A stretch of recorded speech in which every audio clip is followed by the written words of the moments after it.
শহর থেকে তেল দেওয়া হইতেছে।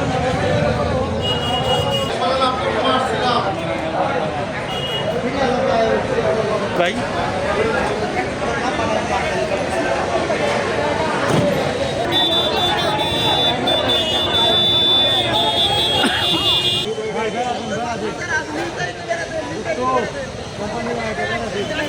ভাই বর্তমানে যে অবস্থা, আমরা যারা বিভিন্ন এনজিও বা বিভিন্ন প্রতিষ্ঠানের চাকরি করি, আমাদের তো এরকম লাইন ধরে সময় দেওয়ার মতো সুযোগ নাই।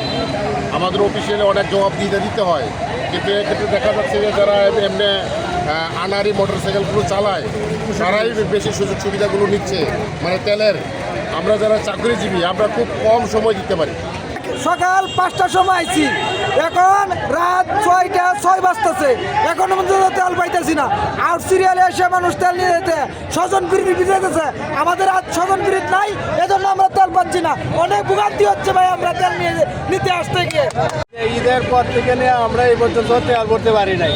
আজকে যাও আসি সকাল থেকে এই পর্যন্ত এখনো তেল ভরতে পারি নাই। অনেক কষ্টের মধ্যে আছি, সারাদিন রোদ্রে ঘুরিয়া মানে গাম ধরতেছে, খানা খাইতে পারছি না, এই কষ্টের মধ্যে আমরা আছি।